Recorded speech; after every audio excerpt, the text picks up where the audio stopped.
Good morning. Good morning. Okay, today I'm coming in with a kitchen chat. I've been doing these live in our Facebook group, and I'm getting feedback that they're really well liked. Oops, which is awesome. So what I'm doing now is today I'm going to do it in a video format because I feel like this is something I want to share with so many more people, and I want to share amongst all the groups. So this will allow me to record it. Unfortunately, well, you used to be able to do live videos and then save the video and then be able to, we're going to swap you this a little bit this way. It's kitchen chat, so you're going to kind of come with me along the way here. You used to be able to then save it and then I could share it to the groups, and now it's not letting me do that. And if I go live in the live groups, it won't let me save it either. So this is what we got going on. So what I want to talk a little bit about this morning was, and let me back up a little bit. Kitchen chats are great because I feel like I come off my workout and had got some good vibes going. I've listened to something good in my ears. And this morning while I did yoga, I'm a big proponent of like taking advantage of I like listening to the trainers and stuff like that, but like during these yoga and stretches, I'll throw my AirPods in and I can kind of listen to things while they're going along. And I keep the volume on low. And so sometimes I'll listen to YouTube motivation. Sometimes I'll listen to a playlist of motivating songs that I listen to. Today it was very peaceful because I listened to Disney instrumentals. I'm a huge Disney fan, and it was so good. So if you have Spotify or Apple Music, they were freaking fantastic. I loved them. Anyway, back to where I was at. I want to talk a little bit about this morning, and I was reading in my book, The High Five Habit.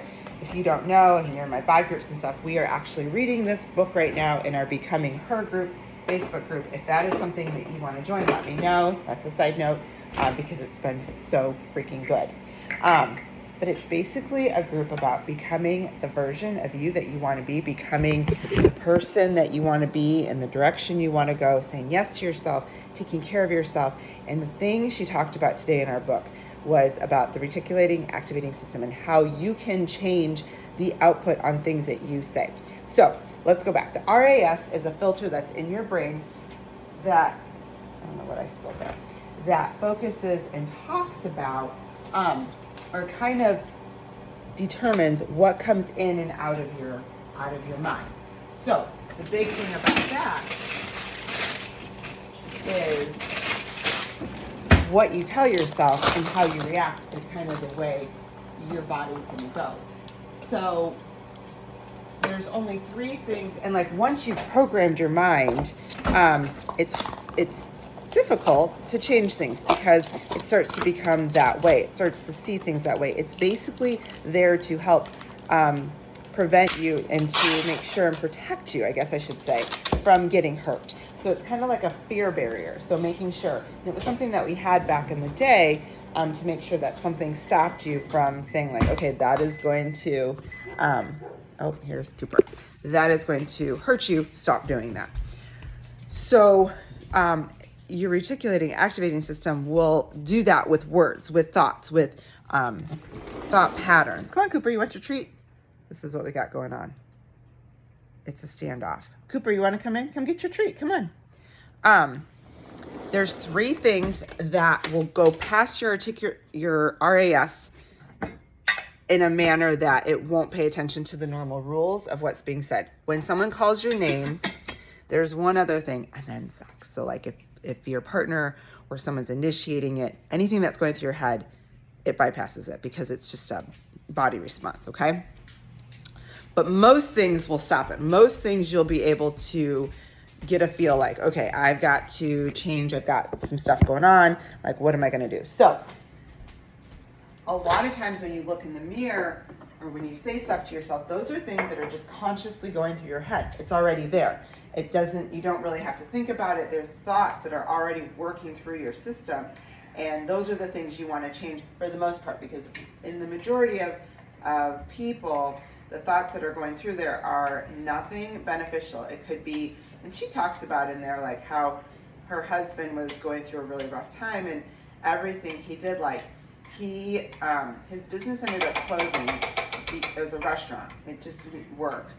And while he became a stay-at-home dad and she became the breadwinner and started working her business, he got to do all these things with his kids that he never got to do, and his kids literally loved it. So he got to coach one of his kids' soccer games. He got to pick them up from school. He got to do all these things that he didn't get to do before. And in his thought mindset, he was like, I'm a failure. This is not working right. This is not who I'm supposed to be. Like, I have failed my family. I have failed myself. And in his kids' eyes, he was like, how amazing is it that dad gets to be home with us? We get to spend this time with him. We haven't spent this time with him before. He gets to be a part of this, and all this kind of stuff. And so it's all about how you view in your head what's going on around you. And so he really was able to have to change things around. So when you say things to yourself and you do your high five habit, the reason why you're doing things like that is because you're trying to change the way you think about yourself, the way you approach things, the way you respond to things. It's a matter of, like, for an example, it's working to be more cognizant of what you got going on. So for an example, if you ever decide, like, okay, I want to get a new car, I would really love, and she used the example of a Hyundai, of a red Acura. Is that Hyundai? Is that Honda? I don't know. Hey, babe. Hi. Um, I have my AirPods in you. Can't find them?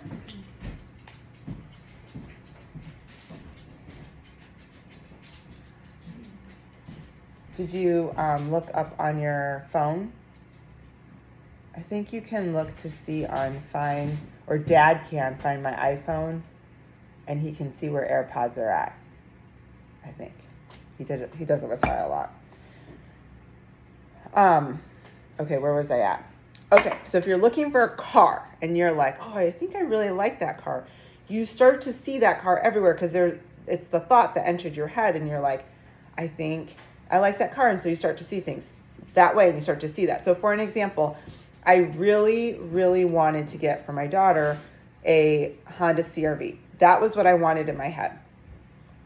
And I had that thought for a long time, because my thought process is, I want her to be able to have this car when she goes to college. I need her to be able to take her brother around. So he's got football pads, he's got all that kind of stuff. She needs to be able to pack her dance gear and pack her school stuff. I want her to be able to hatch the trunk, throw it all in there, and be able to get on the road to go. Plus, it can be good with driving. It's safe. Hondas are really safe cars, and it's got great gas mileage, and it can scoot around town, and it can be super cute and fun. In my head, that is what I wanted to get her for the last couple years. When it came time to get her car, we could not find them anywhere. They were literally, it was in the middle, or, after COVID, obviously we're still in that, but you just couldn't find them. And when you did, they were freaking expensive. It was not the way it was when I initially started seeing if it was something that we could afford. It did not. The pricing was way, way different. So we had to change course of action. Now, as I say that, we ended up getting her a Honda Civic. So still lots of good things. It's all-wheel drive. It is good on gas mileage. It's not as spacious as I wanted it. It's still super cute. It was white, which was kind of, I either wanted to get her black or white.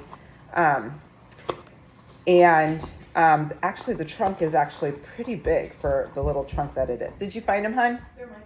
Oh, okay, they're in her car. Did Dad find them, or did you find them? I did. Okay. Oh, good. You know how to do that then. No. Oh, no, you don't. Remember. Oh, gotcha. Here, honey, take this. Okay. Here, need water? Oh, no. Oh, no. Take that. And then there's your lunch. Okay. Kitchen chats. This is what happens. Good? Okay. Love you, honey. So we ended up getting her the super car. She loves it. She loves it. She loves her car, which is awesome. I love that. She loves it. I know sometimes she would, I think sometimes she wishes she might have had the bigger car or whatever, but she loves her car. And let's face it, it's going to fill up quicker with all of her junk at a much more rapid pace, but that's going to be okay. All right, this one. Sorry, I'm packing my lunch here while we go along. Once we got it for her, and she started driving it and stuff, it was so fun to see her driving it around.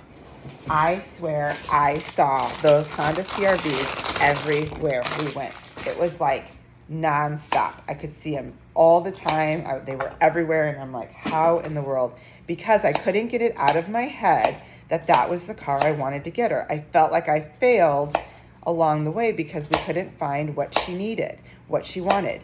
And the funny thing was, is we were going back and forth between the Honda Civic and this Volkswagen. One was I think it was a Jetta, which I had a Jetta back in the day. And I thought, oh, that was such a fun car too. But the insurance told us that if we got that, the insurance would go up a little bit more because of the fact that Volkswagens right now are hard to fix because they're foreign. And I was like, this is freaking crazy. So Jeff and I decided to go with the Honda Civic. So I saw those cars everywhere too, because that was also on my brain. So your brain pretty much determines, that RAS determines what it is that you're going to see. So it's important that I tell you this because it's going to tell you the things that you tell yourself, the things that you see yourself as.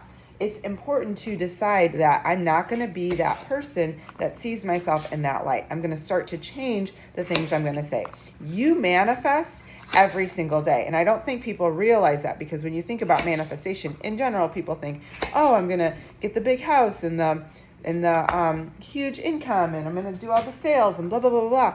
Well, no, you manifest your energy. You manifest the way you live. You manifest the things that you say in your life. You manifest all of that every single day. And so it's very, very important that you change the way you manifest, and starting by how you talk to yourself. That is what the High Five Habit is all about. You are changing the way you live. You're changing the way you're saying things to yourself. You are changing the way you talk to yourself. So I'm going to throw in here a podcast too that I listened to as well this morning that got me all up in my thoughts and ideas on what we've got going on, because it's from one of my favorite mentors. His name is Rob Dial. He is a mindset mentor, and I love him. I am all about the mindset work, because when you start to heal from in here, and you start to change the things you say to yourself, and you start to change the way you look at things, instead of saying things like, well, I failed at that and that didn't work out for me, and look at how that worked, and there's no way I could even try that. Like, instead of saying those things, you change your outlook and you change your outcome. And I was just talking to this about my mom. You can't change your past. There's nothing you can do. She thinks about something that she had said to one of my sisters, and I agree with her. I think my sister's holding it a little bit over her head, which really breaks my heart for both her and my mom. But my mom always goes back to it to say, like, I wish I could have changed that. I wish I wouldn't have said that. That's not how I meant it to say. And absolutely, I know that. Unfortunately, I know that, and my sister is not feeling that. I don't want to discredit my sister's feelings, but I also, believe in what my mom was trying to do. But my mom won't. She's having a hard time letting that go. We have to let those things go. It has been one of the hardest things, because there's still a couple things in my life that I've done in my past that I still sometimes go to, and I have to physically say, you can't change that, Lauren. You apologized, you owned it, you apologized, you learned from it, you grew from it. I lost a friend from it. And that friendship was already kind of outgrowing what we had going on, but there's nothing I can do about it. I have to move on. It doesn't mean I'm a terrible person. It doesn't mean I'm a terrible friend. It just means that I messed up, and we have to move past it. And you have to start to change the things you say to yourself. Those were all things I used to say to myself, like, why will anyone ever want to be my friend? Like, I am a terrible person, blah, blah, blah, blah, blah. All these things that were running through my head. Nope. I was in the wrong. I made a mistake, and I learned from it, and I apologize for it. And that's all I can do. And we have to move on. You have to change your thinking. When you change your thinking, you change your life 100%. Remember, life is happening for you, not to you. So how you respond to things, how you change your thinking on things, that is what matters. All right? I hope this serves you today. I hope you have an amazing day. And remember, you have the choice. Go out there and make it a great day.